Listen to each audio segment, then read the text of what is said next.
Marcos 4:10, diz assim: e quando se achou só, os que estavam junto dele, com os 12, interrogaram-no acerca da parábola. E ele disse-lhes: a vós é dado saber os mistérios do reino de Deus, mas aos que estão de fora, todas estas coisas se dizem por parábolas, para que vendo, vejam e não percebam, e ouvindo, ouçam e não entendam, para que não se convertam e lhes sejam perdoados os pecados. Amém?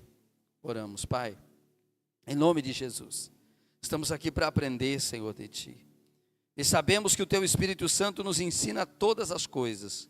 Por isso, Pai, nos ensine nesta noite, porque estamos aqui, Senhor, e precisamos compreender a Sua voz. Aquilo que não sabemos, nós queremos lhe perguntar, Pai, em nome de Jesus. Amém. Pode sentar, irmãos, dando glória a Deus. Glória a Jesus. Jesus, a gente sabe que ele ensinava, a maioria dos seus ensinamentos, uma grande parte, ele ensinava através de parábolas.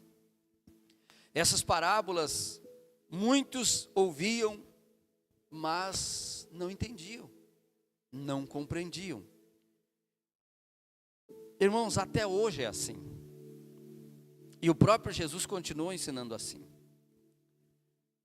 Mesmo nós que frequentamos a igreja, antes de nos convertermos, antes de entender a palavra, antes do Espírito Santo entrar e fazer uma obra na nossa vida, nós não entendíamos também. Quantas vezes, não sei você, mas eu estive na igreja, perguntava se queria aceitar Jesus, eu aceitava. Eu aceitei Jesus muitas vezes.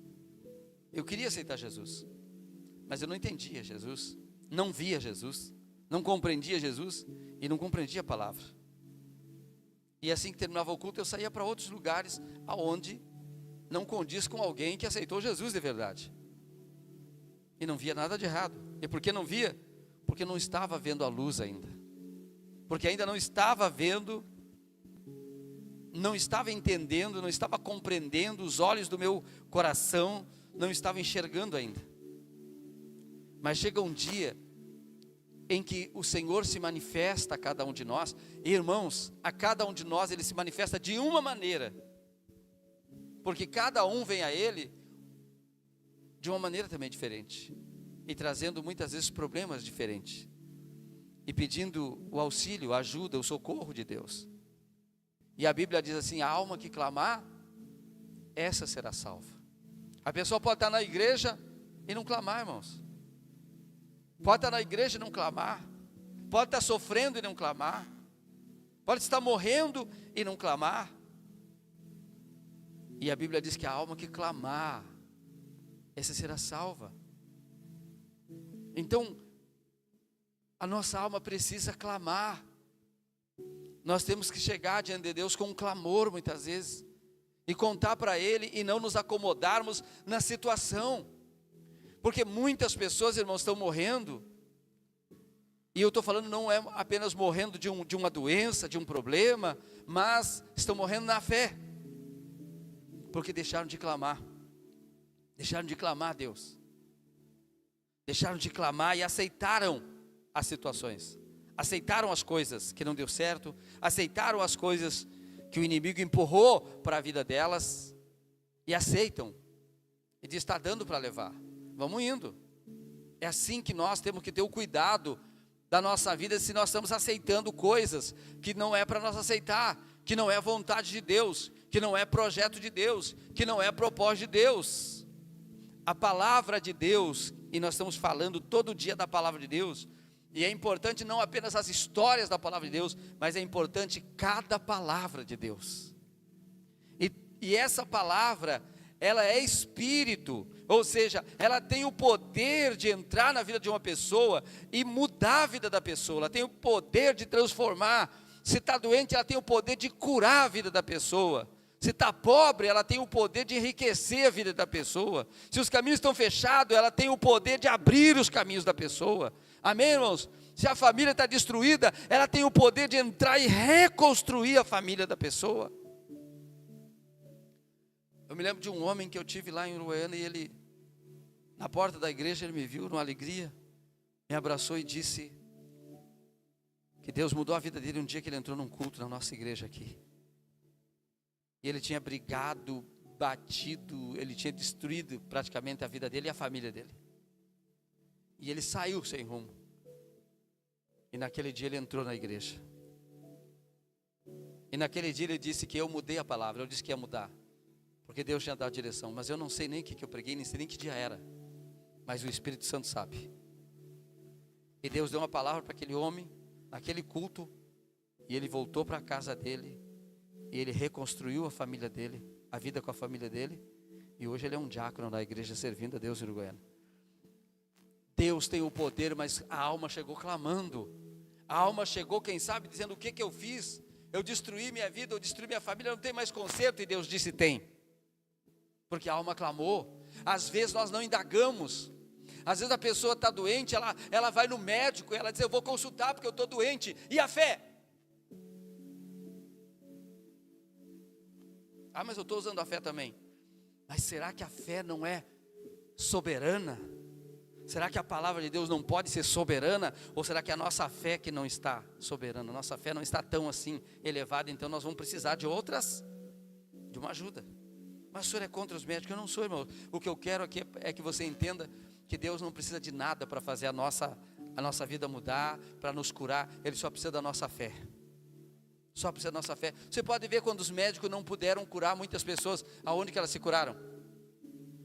Na igreja. E por que muitos crentes, ele sai da igreja, ele corre para os médicos, ele vai no médico, mas ele não vem no culto da cura, muitas vezes ele está doente, mas ele não vem. Ah, mas está difícil para eu ir. Mas se der para chegar se arrastando, isso é fé.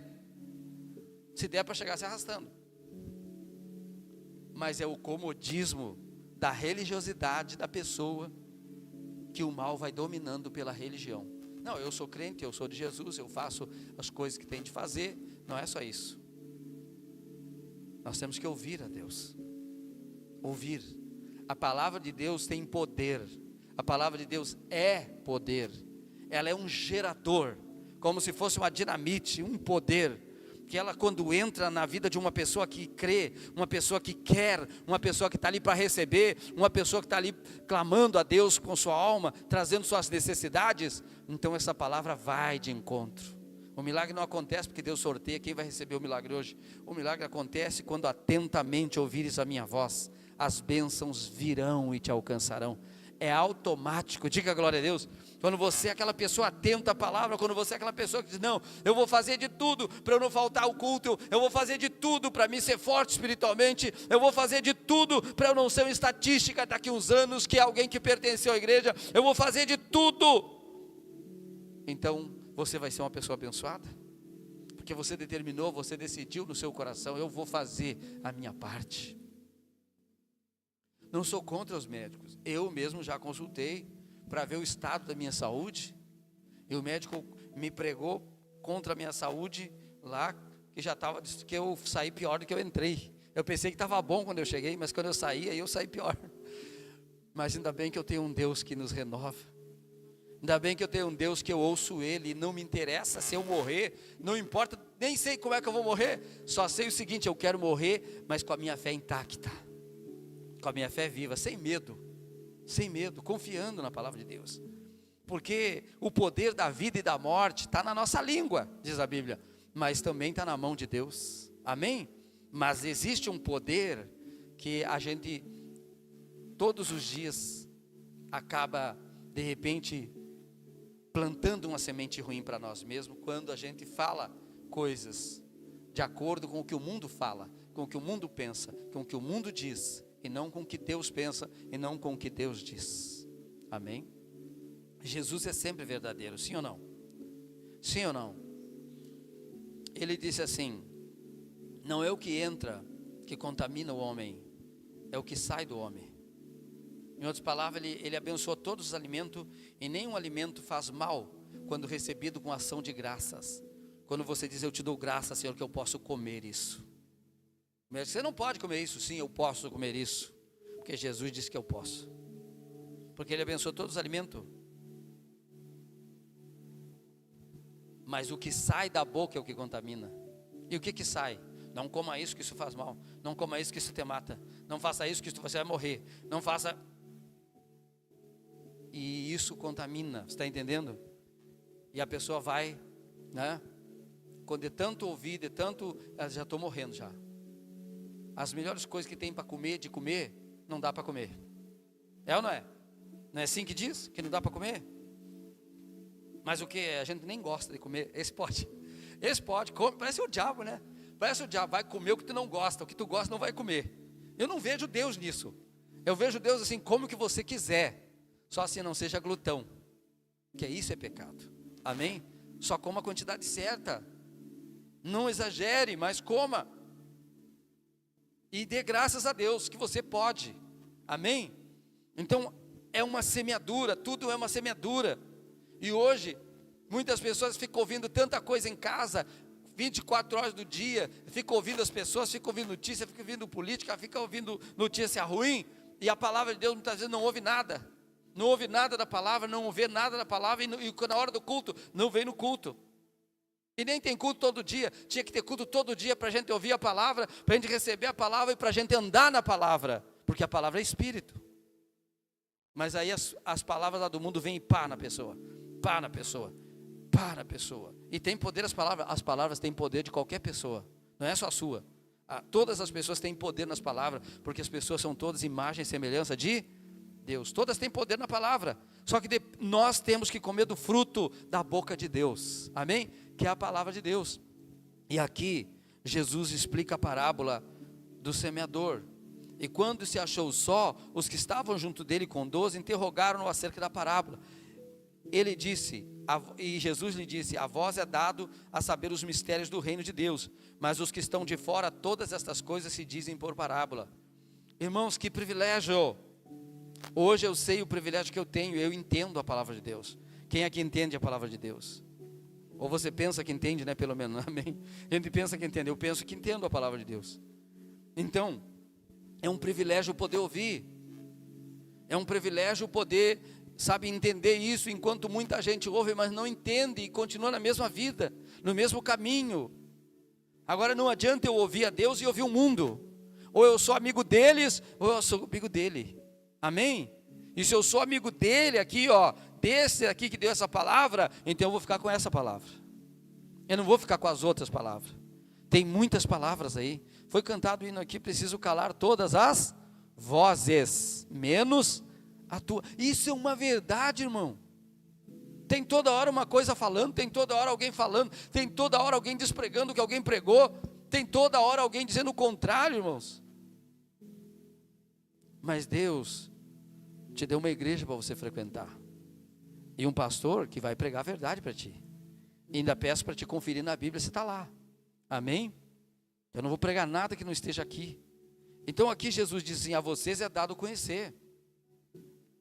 A vocês. E por que conhecer? Por que eu vou conhecer? Por que é importante para mim conhecer? Por que é um privilégio para mim, para você conhecer? Porque essa palavra é poder. Ela é a palavra de Deus. Se ela diz que você é curado, então você é. Se ela diz que essa palavra aqui é poderosa para te dar uma nova vida, então a nova vida você tem. Por isso que Jesus saiu a pregar essa palavra. Ele foi o que veio pregar essa palavra. Ele que veio dar essa palavra. Ele depois nos convocou a nós para ir continuar entregando a palavra para as pessoas. E ele diz assim: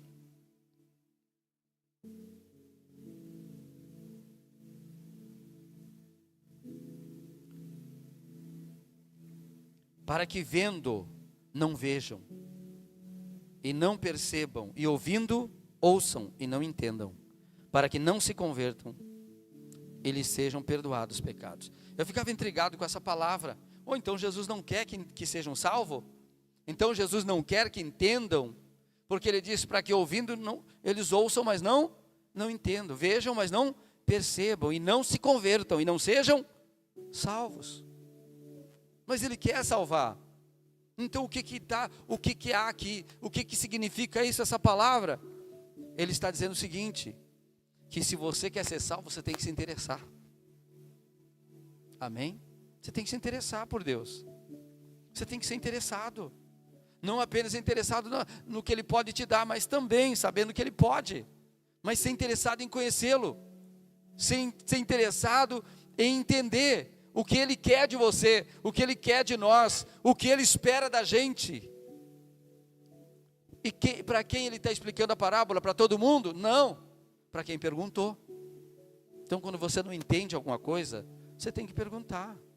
Amém? Não é feio perguntar, não é errado perguntar. Tem que perguntar. Que adianta fazer meio certo e meio errado e depois achar que Deus vai passar a mão na sua cabeça e dizer, não está tudo certo, você não sabia. Não. Ele vai dizer, você tinha que ter perguntado. Amém, irmãos? Tem que perguntar. Está aqui escrito, ó, tem que perguntar. Eles perguntaram, indagaram, quando estavam os 12 e alguns dos discípulos indagaram a Jesus, o que significa as palavras que tu disse? O que significa? Qual o significado da parábola do semeador? E então ele disse, para vocês é dado para entender, para vocês que estão perguntando, para vocês que estão aqui comigo, para vocês que se interessam. Agora para o mundo eles vão ouvir e não vão se converter, vão ver e não vão perceber. Então veja, e aí não será lhes perdoado os pecados. Por que não vai ser perdoado os pecados? Porque não se converteram, não se voltaram para Deus. E disse-lhes, não percebeis esta parábola? Como, pois, entendereis todas as parábolas? É preciso entender essa parábola e compreender todas as parábolas. Amém, irmãos? É preciso entender e compreender. E olha o que disse a palavra de Deus. O que semeia, semeia a palavra. Diga, quem semeia, bem forte, quem semeia, semeia a palavra. Então, irmão, eu sou semeador da palavra de Deus. Eu semeio a palavra de Deus. Mas, irmão, às vezes eu semeio palavra minha.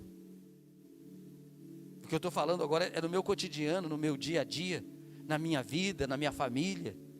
A gente semeia palavras que às vezes não é palavra de Deus, é palavra nossa. E às vezes essas palavras, elas não saem com o peso de bênção. Às vezes não saem com um peso de glória. Às vezes elas saem com um peso diferente. E isso é uma semeadura.